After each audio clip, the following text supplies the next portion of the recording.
L'année 2022 à la WWE a été marquée par une longue et importante storyline qui dure encore au moment où on parle, celle de la Bloodline. Si on peut logiquement penser que ce qui a permis à cette storyline de passionner autant de fans, c'est la présence et le travail du champion indisputé Roman Reigns ou des champions par équipe unifiés à l'époque, les Usos, c'est en réalité le travail d'un autre homme, un homme qui ne fait même pas partie de la famille, mais qui a pourtant fasciné les fans et les a investis dans cette formidable histoire. Le travail de Sami Zayn. Vous l'aurez compris, aujourd'hui on retrace la carrière d'un homme qui, après avoir eu un personnage en milieu de carte grandement sous-estimé, a subi une ascension incroyable pour aujourd'hui devenir l'un des catcheurs les plus en vue de la WWE. C'est l'heure de parler de la carrière de Sami Zayn. Alors, pour parler de la carrière de Sami Zayn, d'abord, c'est important de mentionner l'homme qui lui a tout appris et qui lui ressemble d'ailleurs énormément, bien qu'il est important de mentionner que ce sont deux personnes complètement différentes. Je parle bien sûr de El Generico. Generico est un catcheur masqué qui va évoluer sur le circuit indépendant entre 2002 et 2013 et se lier d'amitié avec un certain Kevin Steen que vous connaissez sûrement, puisqu'il deviendra à la WWE Kevin Owens quelques années plus tard. Les deux hommes vont avoir une longue histoire, à la fois sur le ring mais également dans la vie réelle, et ils vont remporter les titres par équipe de la PWG mais aussi de la ROH et avoir sur les scènes indépendantes d'énormes matchs, que ce soit par équipe ensemble, mais également en 1 contre 1 puisqu'ils vont là-bas avoir une très grande rivalité. Le catcheur masqué va pendant ces années remporter le titre de champion du monde PWG ainsi que le titre télévision de la ROH, et durant sa rivalité avec son ami Kevin Steen qui l'avait trahi après la perte de leur titre par équipe, les deux hommes nous offrent l'un des meilleurs matchs de l'histoire de la ROH et un match que je vous conseille vraiment d'aller voir lors de Final Battle 2012 dans un ladder match de fou qui va durer près de 28 minutes pour le titre de champion du monde et dont je ne vous spoil pas le résultat parce qu'il faut absolument aller le regarder par vous-même. Generico progresse donc sur les scènes indépendantes avec des gros matchs notamment à la ROH où il va véritablement exploser, et tout ce savoir va être transmis à son principal élève, ami mais aussi sosie, l'homme qui deviendra quelques années plus tard Sami Zayn, un certain Ramy Sebey. Les deux hommes qui sont aussi proches physiquement que John Cena et Juan Cena, mais qui, je le répète, ne sont pas les mêmes personnes, comme John Cena et Juan Cena d'ailleurs, vont travailler ensemble durant toutes les années de Generico sur le circuit indépendant, et finalement ce n'est même pas le catcheur masqué qui va avoir une grande opportunité, mais c'est bien son élève qui en janvier 2013 prend le nom de Sami Zayn et signe avec la WWE du côté de NXT. À ce moment-là, ça fait déjà quelques temps que NXT a lâché le côté interville pour vraiment devenir un show de catch à part entière, recrutant de nombreux catcheurs du circuit indépendant, et donc Sami Zayn fait sa première apparition télévisée là-bas lors de l'épisode du 22 mai 2013. Zayn remporte immédiatement son premier match du côté de la WWE, mais doit immédiatement remettre les bottes plus tard dans la soirée puisqu'il affronte et bat Antonio Cesaro pour démarrer une rivalité avec celui-ci. Sami continue sa route à NXT et tente de se rapprocher du titre de champion en participant notamment à une Battle Royale pour devenir challenger numéro 1, mais il échoue, se faisant éliminer par Mason Ryan pour ceux qui s'en rappellent, et se consacre alors pleinement à sa rivalité contre Cesaro. Les deux vont s'affronter à plusieurs reprises, que ce soit en 1 contre 1 ou dans des matchs à plusieurs, qu'ils soient par équipe ou chacun pour soi, et honnêtement c'est une rivalité très intéressante avec de super matchs que je vous conseille vivement de revivre. La première partie de la rivalité prendra fin peu de temps après avoir débuté, lors d'un 2 out of 3 falls excellent qui permettra à Sami de s'attaquer à d'autres projets, mais on va voir que c'était très loin d'être la dernière rencontre entre les deux hommes. Suite à ça, Sami s'attaque donc au titre de champion NXT, détenu à l'époque par Bo Dallas, mais celui-ci le troll en lançant un Open Challenge visant à désigner un challenger numéro 1, avec comme simple règle qu'absolument tout le monde peut participer, sauf Sami Zayn. Bo verra donc défiler devant lui différents challengers lors de l'épisode du 9 octobre 2013, mais c'est finalement un visage familier qui fera son entrée pour défier le champion et le battra pour obtenir la place de challenger numéro 1. Un homme masqué ressemblant étrangement à El Generico débarque, surprend Bo Dallas et lui rive les épaules avant de retirer son masque pour révéler sa véritable identité. Ah, je vous avais dit que les deux se ressemblaient comme deux gouttes d'eau, et d'ailleurs à ce moment-là, il y a beaucoup de gens qui ont cru qu'on découvrait enfin le visage de El Generico, mais en réalité pas du tout, c'était juste Sami Zayn qui rendait hommage à son mentor. Bref, Sami Zayn obtient donc une chance au titre lors de l'épisode du 16 octobre et passe très proche de remporter son premier championnat à la WWE, mais échoue et Bo Dallas conserve alors son titre. Mais si on pouvait penser à l'époque que cette défaite serait un frein pour la carrière de Sami Zayn à la WWE, on va voir qu'on en était très très loin. Cette défaite lance les prémices de la route vers le titre NXT pour Sami Zayn, mais avant toute chose, le catcheur québécois avait encore des affaires à régler. Zayn, qui ne supportait pas d'avoir perdu sa rivalité contre Cesaro, défie celui-ci pour un match lors de NXT Arrival, qui était à l'époque le premier gros événement de NXT, en quelque sorte l'ancêtre des takeovers, et bien qu'il perde le match, Sami obtient le respect de son adversaire et de la foule entière après un match incroyable qu'encore une fois je vous conseille vraiment au même titre que tous les matchs de cette soirée d'ailleurs. Et du coup si vous voulez revivre tous les matchs de fou dont je vais vous parler dans cette vidéo, croyez-moi vous allez avoir besoin d'énergie, ce qui va me permettre de parler du partenaire de la chaîne, Oli. Pour ceux qui ne connaissent pas Oli, c'est une marque de boissons qui propose deux principales gammes. Des boissons énergisantes, que ce soit pour le sport, pour jouer pendant des heures ou pour tenir devant les matchs de fou que je vous conseille souvent d'aller voir, et une gamme de thé glacé juste pour se régaler avec l'été qui approche. Les boissons sont produites en Allemagne, elles sont sans sucre et sans colorant ou arôme artificiel, et tous les ingrédients et informations nutritionnelles sont disponibles sur leur site, donc si vous voulez être sûr de ce que vous achetez, n'hésitez pas parce que au-delà du goût des boissons, c'est aussi ça qui m'a motivé à accepter ce partenariat.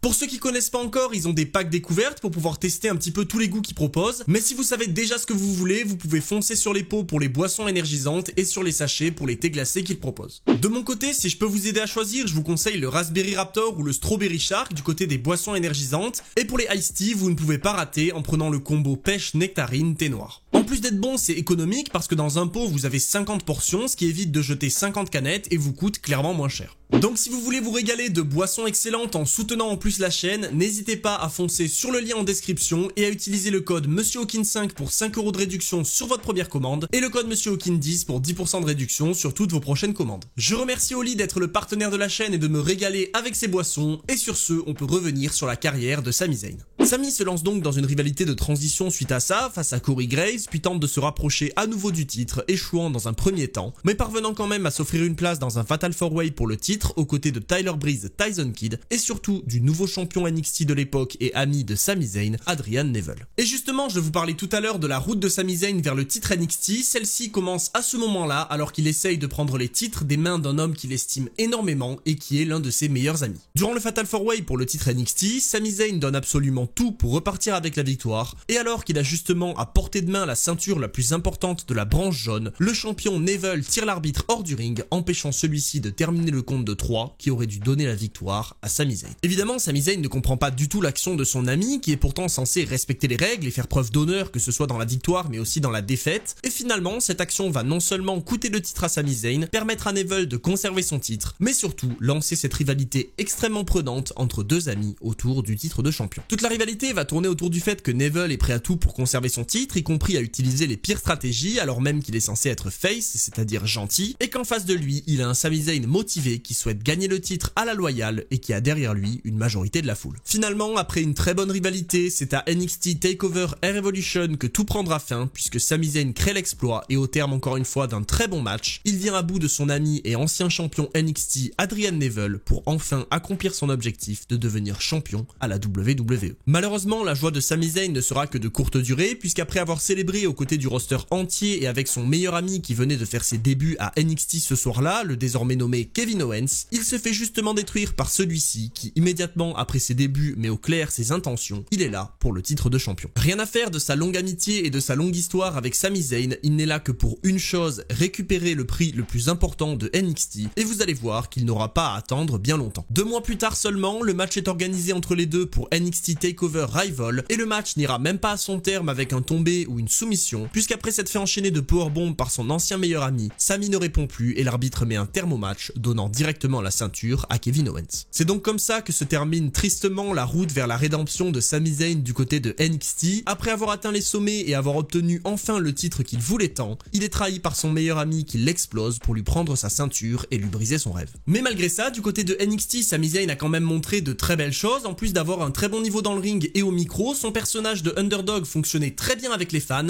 et personnellement, il faisait clairement partie de mes favoris. Il avait son incroyable DDT à l'extérieur, son style assez atypique qui faisait qu'on avait envie de le soutenir, et en plus, en tant que Québécois, il avait automatiquement le soutien des francophones, et il faisait partie de mes favoris du côté de NXT. Mais du coup, puisqu'il fonctionnait bien du côté de NXT, et que son rival Kevin Owens l'avait explosé pour lui prendre le titre, il allait maintenant être temps pour Sami Zayn d'intégrer le roster principal. Après avoir fait une première apparition lors du Raw du 8 septembre 2014, quelques mois avant de prendre le titre NXT à Neville, Sami Zayn réapparaît du côté du show rouge, rouge en acceptant l'Open Challenge de John Cena pour le titre des États-Unis. Malheureusement, la hype est tellement immense pour Sami qu'il se déboîte l'épaule pendant son entrée. Non, vraiment, le gars est tellement heureux de débarquer devant son public chez lui à Montréal qu'en agitant les bras sur les escaliers, il se blesse à l'épaule et va malgré ça lutter pendant de nombreuses minutes face à John Cena et nous proposer un match incroyable. Donc pour le coup, on peut dire bravo. Malgré sa blessure, Sami Zayn impressionne les officiels et après avoir clôturé sa rivalité avec Kevin Owens lors de NXT TakeOver, il part soigner son épaule avant de faire un retour fin 2015, d'abord du côté de NXT, puis rapidement dans le roster principal. Zayn intègre donc le Royal Rumble où il retrouve son ancien ami qui a lui aussi débuté dans le roster principal depuis. Il revient brièvement du côté de NXT en avril pour affronter Shinsuke Nakamura dans son tout premier match à la WWE, mais également pour dire au revoir au public qu'il a vu évoluer dans ses premières années, puisque Sami Zayn allait désormais faire partie intégrante du roster principal. Et justement, Sami Zayn se lance pour de bon à 100% du côté de Raw et de SmackDown en participant au match de l'échelle pour le titre intercontinental à WrestleMania 32, et pour le coup, à l'époque, j'étais absolument convaincu que c'était lui qui allait gagner ce match. Non vraiment, j'avais même posté une vidéo pronostic sur cette même chaîne YouTube dans laquelle j'annonçais que Sami Zayn allait gagner le match. Dans ma tête, c'était sûr qu'il allait repartir avec la ceinture pour ensuite se lancer en rivalité autour du titre face à Kevin Owens, et c'était quelque chose que j'avais vraiment très envie de voir. Mais malheureusement, mes envies de l'époque ne sont pas devenues réalité, puisque si de mon côté j'annonçais que c'était impossible que Zack Ryder gagne ce match, c'est bien lui qui repart avec la ceinture, éloignant Sami et Kevin du titre intercontinental et privant donc l'ancien champion NXT d'un premier règne dans le roster principal. Finalement, Sami Zayn et Kevin Owens se lanceront bien en rivalité dans le roster principal après nous avoir teasé de gros affrontements du côté de NXT, mais cette fois-ci, pas de titre en jeu, simplement une guerre entre deux anciens meilleurs potes. Les deux ont un premier affrontement en pay-per-view lors de Payback, que Zayn va malheureusement perdre, avant d'avoir sa revanche 2 mois plus tard du côté de Battleground, battant enfin son rival qu'il n'avait jusqu'alors jamais vaincu à la WWE.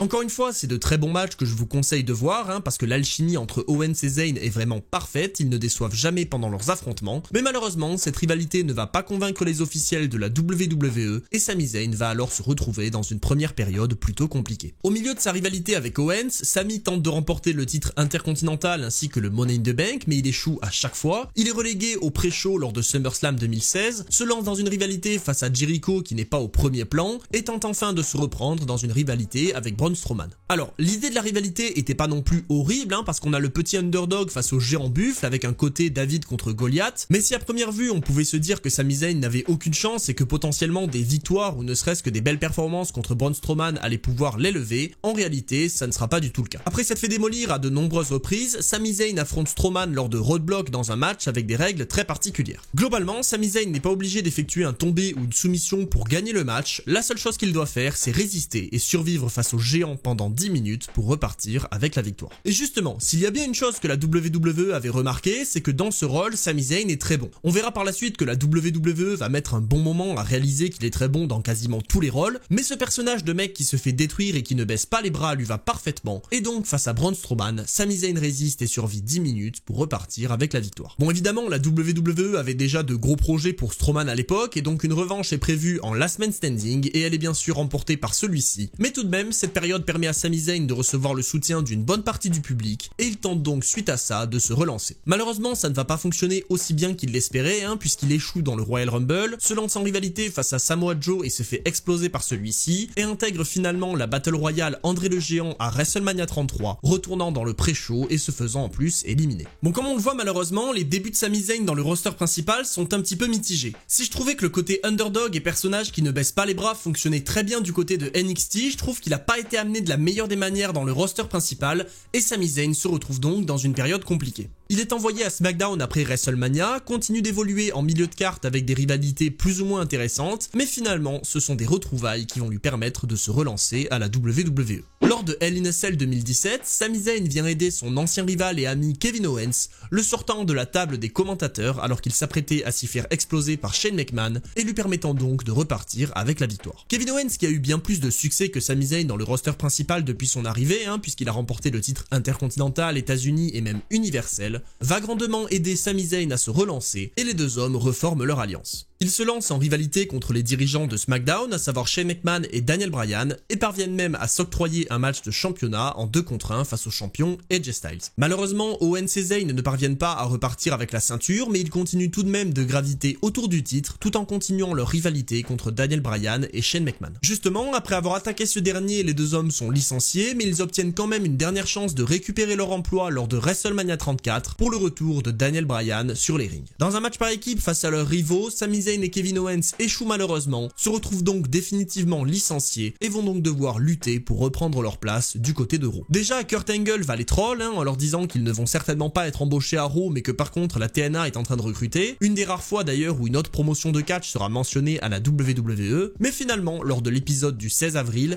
Stephanie McMahon accepte de leur offrir un contrat et Kevin Owens et Sami Zayn font officiellement leur arrivée du côté de Raw. Malheureusement, après avoir eu une histoire assez intéressante et importante à SmackDown, les deux hommes ne trouvent pas directement leur place à Raw et Sami Zayn subit en plus une blessure mi-2018 qui l'éloignera des rings pendant de nombreux mois. Et si on a l'habitude dans les vidéos qui retracent les carrières des catcheurs de voir qu'une blessure ça permet un renouveau du catcheur en question à son retour, on va voir que pour Sami Zayn ça n'a pas été immédiatement le cas. Dans le roster principal depuis maintenant 4 ans, Sami Zayn n'a toujours pas eu le moindre titre, qu'il soit en solo ou par équipe. Il n'a pas été dans des histoires ou des rivalités extrêmement intéressantes ou importantes, bien qu'il ait eu quelques moments cool, et ce retour de blessure ne le met pas immédiatement en avant non plus. Il reforme son équipe avec Kevin Owens pendant quelques temps avant d'à nouveau se séparer de lui, participe à des matchs et à des histoires peu intéressantes, et il semble alors que tout soit perdu pour Sami Zayn. Lui en qui on était nombreux à croire à l'époque de NXT ne réussirait jamais dans le roster principal, et il allait tôt ou tard finir par être licencié, alors que son ami Kevin Owens avait lui rencontré un succès bien plus important. Mais finalement, alors que tout espoir semblait perdu et qu'on voyait peut-être déjà Sami Zayn retourner à la ROH ou sur d'autres scènes indépendantes, son retour du côté de SmackDown mi-2019 va véritablement relancer sa carrière. Il s'associe avec le champion intercontinental Shinsuke Nakamura et devient son manager. Les deux hommes s'associent même avec Cesaro et Sami Zayn prend soudain une place bien plus importante. En plus de ça, Shinsuke Nakamura va perdre le titre début 2020 et c'est Sami Zayn qui va en profiter puisqu'il le récupère dans un 3 contre 1 lors de Elimination Chamber pour enfin obtenir son tout premier titre dans le roster principal. Sami ira défendre ce titre à WrestleMania 36 avec succès contre Daniel Bryan et tout semblait alors se lancer enfin pour lui, mais suite à la pandémie de l'époque, Zayn préfère s'écarter des rings, rendant son titre vacant et disparaissant des écrans. Alors que Sami Zayn semblait avoir trouvé sa place et son personnage et qu'il était enfin récompensé pour son travail, tout s'arrête, mais cette fois-ci son retour va vraiment le relancer pour de bon. Sami Zayn revient en août avec sa ceinture de champion et se déclare être le seul véritable champion intercontinental. Il confirme cette place en battant Jeff Hardy et AJ Styles lors de Clash of Champions et se lance cette fois-ci dans un vrai run de champion, défendant son titre à de nombreuses reprises et ayant un run franchement cool. Pendant cette période, Sami Zayn développe aussi un nouveau personnage, celui d'un catcheur conspirationniste accusant la WWE de lui en vouloir et soupçonnant tout le monde de participer à cette conspiration contre lui. C'est finalement fin 2020 que son règne prend fin dans un match contre Big E, mais puisqu'il a désormais développé cette nouvelle personnalité, cette défaite ne fait que le rendre plus divertissant et on voit bien que la WWE réalise petit à petit à quel point il est talentueux. C'est aussi à cette époque qu'il va avoir des petites interactions avec Logan Paul, qui fait ses débuts à la WWE, et que Sami Zayn va nous régaler de cette magnifique danse. Bref, le gars est juste incroyable et à cette époque, tout le monde s'en rend enfin compte.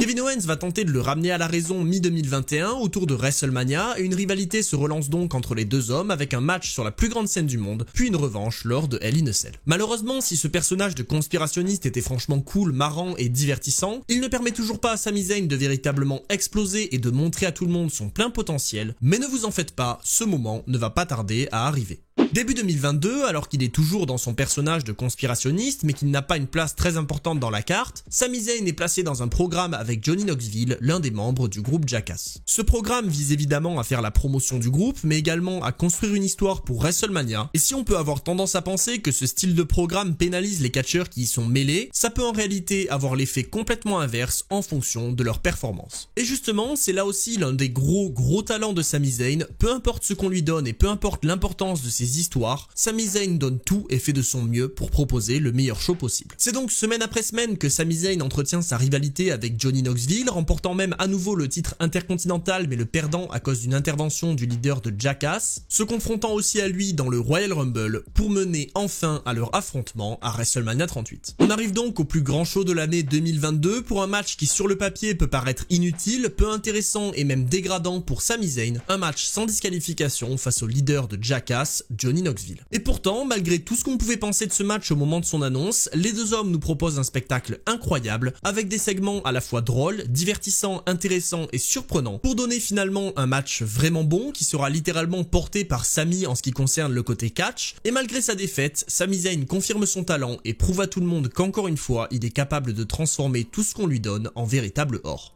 On arrive donc après WrestleMania 38 et si Sami Zayn fait un excellent travail dont tout le monde est satisfait, aux écrans il est évidemment déçu d'avoir perdu contre Johnny Knoxville sur la plus grande scène du monde et il va donc être temps pour lui de se réinventer et pour le coup il va le faire de la plus belle des manières. Sami Zayn réalise qu'il est en difficulté et qu'il a du mal à revenir sur le devant de la scène après cette défaite. Il est donc temps pour lui de trouver une solution et pour ça, il va se rapprocher du groupe le plus dominant de la WWE à ce moment-là, la Bloodline. Dirigé par le champion du monde indisputé Roman Reigns, le groupe est au sommet de la WWE et Sami Zayn va donc tenter semaine après semaine de s'attirer leur faveur. Il va d'abord beaucoup graviter autour des Usos qui sont les champions par équipe à l'époque et il va les aider dans de nombreux matchs arrivant à s'attirer les faveurs de Jimmy Uso et même petit à petit du leader du groupe, Roman Reigns. Initialement tenu à l'écart de celui-ci, Sami Zayn va grandement profiter de l'arrivée de Triple H dans le rôle de directeur créatif, puisqu'il lui permet enfin d'avoir des interactions avec Roman Reigns, ce qui va amener à l'une des plus grandes histoires de ces dernières années. Sami tente tant bien que mal d'être accepté dans le groupe, malgré le rejet de Jey Uso, et finalement, à force d'aider les divers membres de la Bloodline et de prouver son amour pour son chef tribal, il est officiellement reconnu comme Us honorifique par celui-ci en septembre 2022. Sami Zayn sera même mandaté par le chef tribal lui-même pour arriver à gérer et à canaliser la colère de Jey Uso, ce qui va nous mener à ce segment absolument excellent dans lequel Sami Zayn dit à Roman Reigns que Jey Uso ne se sent pas très aussi en ce moment. Cette phrase va évidemment faire rigoler tout le monde, que ce soit le public mais également les membres de la Bloodline eux-mêmes, et donc Sami Zayn va devenir l'une des figures emblématiques de la Bloodline. Il continue à prouver sa loyauté au groupe et obtient même la confiance de tous les membres sauf Jey Uso qui considère encore Sami Zayn comme un intrus qui tente simplement de profiter de la popularité de la Bloodline. Pourtant, Sami Zayn ne baisse pas les bras et termine de prouver ce qu'il vaut lors de Survivor Series War Games puisqu'il trahit son ancien ami Kevin Owens, l'offrant en pâture aux Usos et donnant la victoire à la Bloodline dans le main event du show. Grâce à ça, Sami Zayn obtient enfin la confiance de Jey Uso et devient donc officiellement membre de la Bloodline. Durant tout ce temps, Sami Zayn va non seulement prouver sa valeur aux membres de la Bloodline mais également aux fans et aux officiels puisqu'il va véritablement propulser la storyline autour de ce groupe sur le devant de la scène en proposant des segments hyper drôles et hyper divertissants, faisant même craquer les différents membres du groupe à l'écran, forçant ceux-ci à se cacher pour éviter de rigoler face caméra. Personnellement, je sais pas si c'est votre cas et si oui, n'hésitez pas à me le dire en commentaire, mais avant l'arrivée de Sami Zayn dans la Bloodline, je commençais un petit peu à en avoir marre de la domination du groupe, mais son arrivée et tous ces segments plus drôles et divertissants les uns que les autres m'ont fait complètement changer d'avis et m'ont complètement investi dans la storyline. En plus de ça, tous les fans commencent à s'attacher à Sami qui tente tant bien que mal d'être accepté par le groupe et d'être véritablement intégré comme membre de la famille, alors qu'on sent bien à côté de ça que Roman Reigns profite simplement de l'aide d'un homme bien trop naïf. Malheureusement, petit à petit, alors que tout semblait aller pour le mieux, Sami Zayn commet quelques petites erreurs et semble également avoir pitié de son ancien ami Kevin Owens qui est en rivalité avec le champion indisputé, et tout ça va mener au Raw du 23 janvier 2023, le procès de Sami Zayn par la Bloodline.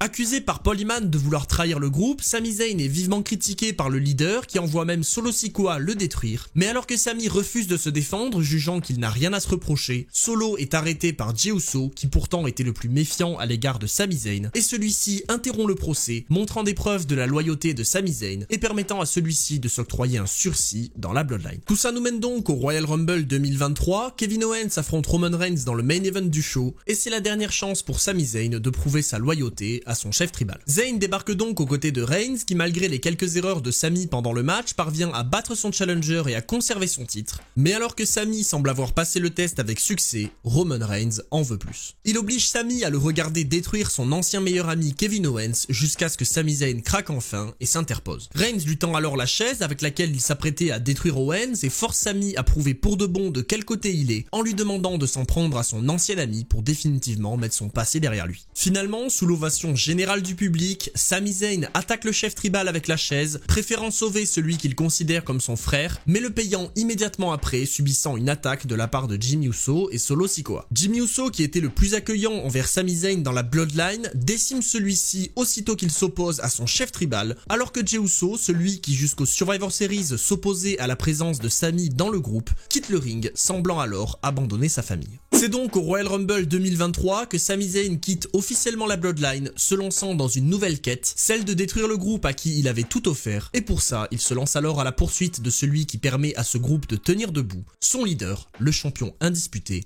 Roman Reigns. Et donc, lors de l'Elimination Chamber 2023, en direct de la maison de Sami Zayn à Montréal, au Canada, dans une salle dans laquelle en 1997 il assistait à son premier show en tant que fan, Sami Zayn a l'occasion de détrôner le champion du monde Roman Reigns pour marquer l'histoire et aller chercher enfin un titre majeur à la WWE. Malheureusement, alors que tous les astres étaient alignés, qu'il avait une foule entière derrière lui et qu'on était nombreux à y croire, Sami Zayn ne parvient pas à créer l'exploit et subit une nouvelle défaite dans un grand moment, perdant le match chez lui à Montréal et clôturant alors son histoire avec la Bloodline. Mais vous le savez, si vous avez continué à regarder la WWE après ce show et que vous avez regardé WrestleMania 39 il y a 2 semaines, la rivalité avec la Bloodline était loin d'être terminée, il manquait un dernier arc à Sami Zayn. L'homme qui avait tout donné à ce groupe n'avait désormais plus qu'une seule mission, le détruire, et pour ça, il allait devoir faire appel à un ancien ami qu'il avait trahi il y a quelques temps, Kevin Owens. Sami tente donc d'obtenir le soutien de celui-ci pour faire tomber la Bloodline, mais Owens en a trop vu. Il refuse de s'allier à l'homme qui l'a trahi et bien qu'il souhaite aussi la fin de la Bloodline, il est hors de question de s'associer à nouveau avec Sami Zayn. Pourtant, Sami va tout tenter. Il explique à son ancien meilleur ami qu'il ne lui demande pas de le pardonner, qu'il ne lui demande même pas de redevenir son ami ni même son partenaire. Il veut simplement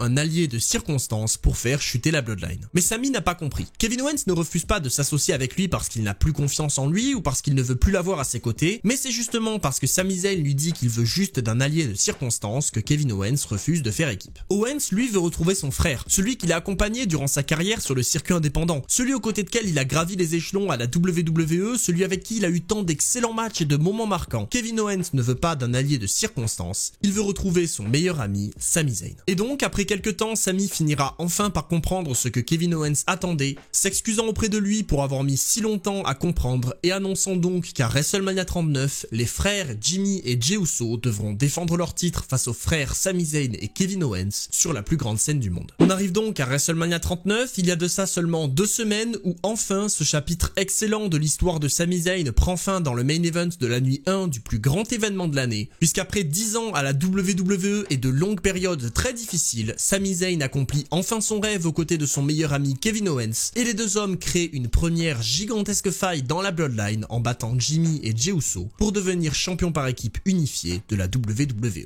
C'est donc ainsi que se clôture pour l'instant l'histoire de Sami Zayn. Après avoir fait ses preuves sur le circuit indépendant, avoir gravi les échelons dans des histoires excellentes du côté de NXT, puis avoir eu beaucoup de mal dans le roster principal à ses débuts, il a participé à la création de l'une des histoires les plus intéressantes de 2022 et 2023, devenant même la figure centrale d'un groupe qui contenait quand même le champion indisputé et les champions par équipe, et clôturant cet arc de la plus belle des manières à WrestleMania 39. J'ai extrêmement hâte de voir ce que l'avenir réserve à Sami Zayn en espérant qu'il profite de cette histoire et de cette lancée pour exploser pour de bon et vraiment être utilisé à son plein potentiel, mais il reste aujourd'hui l'un des catcheurs les plus talentueux du roster, et cette place de champion par équipe unifié aux côtés de son meilleur ami est amplement méritée. J'espère que cette vidéo vous aura plu et qu'elle vous aura permis de vivre ou de revivre la carrière de Sami Zayn, et si c'est le cas, n'hésitez surtout pas à me le dire en commentaire et profitez-en au passage pour envoyer une petite claque au bouton like et s'abonner. Vous pouvez aussi me rejoindre sur ma chaîne Twitch et ma chaîne secondaire, les liens sont en description, et d'ici là, je vous dis c'était Monsieur Hawkin et on se retrouve très vite pour d'autres histoires.